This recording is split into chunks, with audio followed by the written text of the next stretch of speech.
Hello friends, स्वागत है आपका हमारे यूट्यूब चैनल पे। आई होप कि आपकी पढ़ाई जो है अच्छी चल रही होगी। आपको पता है कि जूनियर असिस्टेंट 3284 का एग्ज़ाम 1 फरवरी को लगा हुआ है। ठीक है, तो अभी टाइम ज़्यादा बचा नहीं है, 12 से 13 दिन आपके पास है।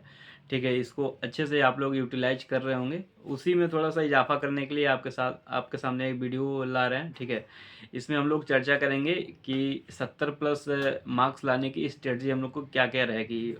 इससे पहले हम मतलब एक फुल वीडियो बनाए थे, उसको जिन्होंने फॉलो किया होगा उससे काफ़ी हेल्प मिला होगा। ठीक है, और अभी जो बात करें कि मतलब अभी ऐसा टाइम है कि आप कुछ नया पढ़ेंगे तो फिर आपको दिक्कत हो जाएगा। तो कोशिश करिए आप कि जो नई चीज़ें हैं, मार्केट में बहुत सारी अभी पीडीएफ वगैरह मिलेंगी आपको, बहुत बुक मतलब रेफरेंस मिलेगा। ठीक है, शॉर्ट नोट्स वगैरह भी चल रहे हैं। तो अभी इनसे आप बचिए, जो आपने अभी तक मेहनत किया है। ठीक है, आप जितने भी सब्जेक्ट मतलब जिसमें इसमें जितने भी सब्जेक्ट हैं, आपके अगर पर्सनल कुछ नोट्स बनाए हैं तो आप उन्हीं को बार बार रिवीजन करिए अभी। ठीक है, उन्हीं को रिवीजन करके आप अच्छा स्कोर ला सकते हैं। और आप कोशिश करिए कि एफर्ट उस एरिया में लगाइए जहाँ पे कम एफर्ट में ज़्यादा मार्क्स गेन हो सकें। जैसे कि आपका हिंदी और रीजनिंग दो ऐसा सब्जेक्ट है कि इसमें आप फुल मार्क्स भी ला सकते हैं। हिंदी में 30 है और रीजनिंग में 15 है। ठीक है, तो टोटल आप 45 नंबर में से अगर मैक्सिमम मतलब 45 ला सकते हैं, लेकिन ठीक ठाक अभी अगर स्कोर रहा आपका तो 40 से 45 के बीच में आ सकता है, कोई इसमें बहुत बड़ी बात नहीं है।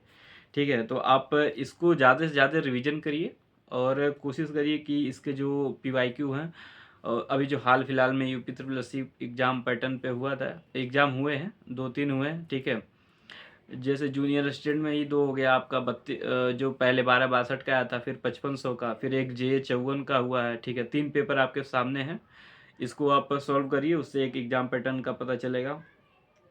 और आपको बात बता दें कि जो हम लोग का आगे का स्ट्रेटजी है, जीएस और यूपी जीके कंप्यूटर, इसमें आपको बहुत सोच समझ के थोड़ा सा पढ़ना पड़ेगा।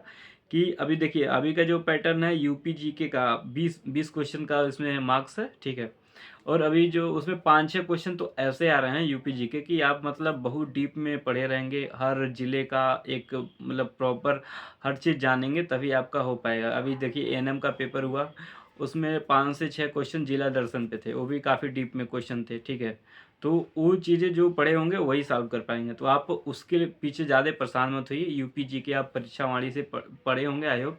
ठीक है, अगर आप अभी भी यूपी जी के मतलब कवर नहीं कर पाए परीक्षा वाणी को, तो कोशिश करिए जो शुरू के परीक्षा वाली जो लेटेस्ट एडिशन है अभी यूपी जी के लिए, उसमें शुरू में 80 पेज में, शायद 80 पेज के आसपास दिया है संक्षिप्त विवरण। ठीक है, उसमें पूरा यूपी को कवर किया है, मैक्सिमम जो इम्पोर्टेंट फैक्ट वगैरह हैं उसको। ठीक है, आप उसको एक बार अच्छे से पढ़ लीजिए, और टाइम बचे तो हर चैप्टर के लास्ट में जो एमसीक्यू है उसको सॉल्व करिए। ठीक है, ये तो हो गया आपका यूपी जीके के लिए। और कंप्यूटर है, कंप्यूटर आपका 15 मार्क्स का है, इसमें आप कोशिश करिए कि 10 मार्क्स आ जाए। ठीक है, इससे ज़्यादा के लिए आप परेशान होंगे तो फिर भटकते रह जाएंगे, कंप्यूटर और यूपी जीके में फंस जाएंगे। ठीक है, और जीएस देखिए, जीएस का कोई फिक्स एरिया नहीं है, बहुत ही था मतलब इसका एरिया है। तो आप इसमें एक नॉर्मल अप्रोच बना के चलिए, जो भी प्रैक्टिस वगैरह है जहाँ से भी कर रहे हैं, अपने जो नोट्स हैं हर सब्जेक्ट के उसको रिवाइज करते रहिए। ठीक है, तो जीएस में आपका अगर 20 क्वेश्चन है तो 10 से 15 के बीच में आप मार्क्स ला सकते हैं। ठीक है, तो हम लोग का हो गया हिंदी में 25 मार्क्स, रीजनिंग में 15 और जीएस में 15 हो गया, और यूपी जीके में 15 और कंप्यूटर में 10 मार्क्स। इस हिसाब से आपको 80 नंबर का मतलब ये आपका टारगेट होना चाहिए कि इतना में कम से कम आए। ठीक है, अगर 80 नहीं आ पाता है तब भी आप अगर 10 नंबर भी इधर उधर करके अगर गलत कर देते हैं, फिर भी आपका 70 एक सेफ स्कोर आ जाएगा। ठीक है, और कोशिश करिए आप अभी जो टाइम बचे हैं उसमें करंट अफेयर्स पे थोड़ा सा ध्यान दीजिए, क्योंकि आपको पता है कि जो जीएस है और यूपी जीके है, दोनों को मिला के आपका लगभग 10 क्वेश्चन जो है वो करंट अफेयर के रहेंगे। क्योंकि अभी जो 55-12 है उसका मैं पेपर लिया हूँ हाथ में, उसका एनालिसिस किया था, तो उसमें जो करंट अफेयर्स के हैं जीएस में 6 क्वेश्चन पूछे गए हैं। उसके टॉपिक थे, पद्म विभूषण था, ओलंपिक ओलंपिक गेम्स के बारे में था, थीम था साइंस डे का क्या थीम रहेगा, और भी 2-4 क्वेश्चन थे। ठीक है, और यूपी जीके में ही भी आपका इसी प्रकार से 6 क्वेश्चन था। ठीक है, तो दोनों मिला के 12 क्वेश्चन 55-12 में करंट अफेयर्स के ही पूछे गए, तो 12 के आसपास मान लीजिए, अगर 10 क्वेश्चन आपका लगभग मान के चलिए कि 10 क्वेश्चन करंट अफेयर्स के आने ही आने हैं। तो आप इसको थोड़ा सा टाइम दे के अगर इसको पढ़ लेंगे तो आपका 10 नंबर एक बोनस हो जाएगा। क्योंकि करंट अफेयर ऐसा सब्जेक्ट है जिसमें मतलब सबका नॉलेज एक बराबर होता है, चाहे पहले पढ़ा हो या फिर नहीं पढ़ा हो, क्योंकि चीज़ें अपडेट होती रहती हैं, सबके लिए सब नहीं रहती हैं, तो इसमें बहुत ज़्यादा कोई लीड ले नहीं पाता है, ठीक है। तो कोशिश यही रहे कि आप इसमें लगभग 10 नंबर का लीड ले लें, ठीक है। और बात करें अभी जैसे कि आप लोग मतलब जो भी नए बच्चे हैं वो परेशान होंगे कि टेस्ट सीरीज वगैरह के बारे में, कि अभी वो बहुत ज़्यादा टेस्ट सीरीज में भिड़े होंगे, ठीक है। तो कोशिश करिए आप अभी टेस्ट सीरीज ज़्यादा ना लगाइए, अगर टेस्ट सीरीज लगाना है तो एक दिन गैप करके लगाइए, ठीक है। एक टेस्ट सीरीज लगाइए और अगले दिन उसका प्रॉपर एनालिसिस वगैरह करिए, ठीक है। और जो भी मतलब क्वेश्चन आप ज़्यादा से ज़्यादा प्रैक्टिस करेंगे तो ठीक है। अगर आपके मार्क्स अच्छे आ रहे हैं, सिलेबस कंप्लीट हो गया है, तो ही आप टेस्ट सीरीज वगैरह लगाइए, क्योंकि अगर आपके सिलेबस कंप्लीट नहीं है और टेस्ट सीरीज लगाना स्टार्ट कर दिए, नंबर उसमें कम आएगा, तो लास्ट टाइम में आपको एक डीमोटिवेशन मिलेगा, ठीक है। तो उतना अच्छा आपका स्कोर जो है बूस्ट हो नहीं पाएगा, अंदर से आपका थोड़ा घबराहट होने लगेगा। तो कोशिश करिए कि अगर सिलेबस नहीं तैयार है तो अच्छे से रिवीजन करिए, ना कि ज़्यादा टेस्ट पे फोकस करिए। और जिनका नंबर ठीक ठाक आ रहा है वो लोग अपना कम से कम डेली गैप करके टेस्ट वगैरह देते रहें, ठीक है। इससे आपका जो एनालिसिस है वो होता रहेगा प्रॉपर, ठीक है। तो हर सब्जेक्ट का हमने लगभग बता दिया है, हिंदी, रीजनिंग और जीएस हो गया, यूपी जीके हो गया, कंप्यूटर हो गया, ठीक है।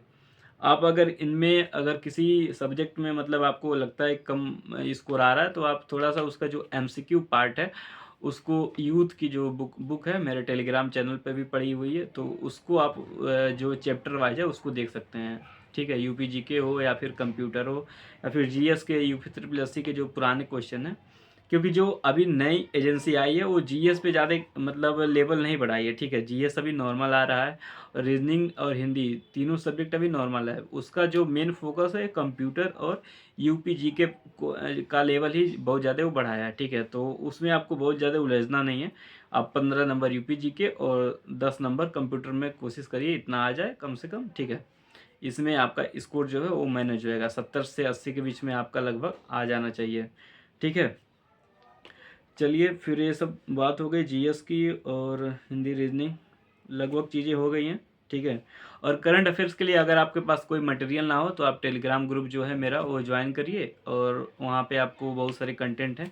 अभी यूपी के जैसे टॉप टॉप क्वेश्चन जो है करंट अफेयर्स के, वो 40 पेज का है, पीडीएफ है, वो अभी मैंने डाला है, उसको आप देख सकते हैं अगर आप कुछ भी नहीं करंट में पढ़े हैं तो, ठीक है। और जो ओवरऑल करंट अफेयर्स है नेशनल और इंटरनेशनल, उसके भी पीडीएफ वगैरह हैं, तो आप उसका लाभ उठाइए, फ्री है बिल्कुल, कोई उसमें चार्ज वगैरह नहीं है। तो आप टेलीग्राम ग्रुप जो है उसका लिंक पिन कर दे रहे हैं कमेंट बॉक्स में, ठीक है, और डिस्क्रिप्शन बॉक्स में भी है, तो आप उसको ज्वाइन करके वहाँ से चीज़ें को एक्सेस करिए और अच्छे मार्क्स लाइए, ठीक है। चलिए फिर अभी एक वीडियो और आएगा आपका लास्ट में, उसमें मतलब कैसे अटेम्प्ट करना है क्वेश्चन वगैरह उसके बारे में चर्चा हो जाएगी, ठीक है। फिर मिलते हैं उसके बाद से, ठीक है। बहुत बहुत धन्यवाद।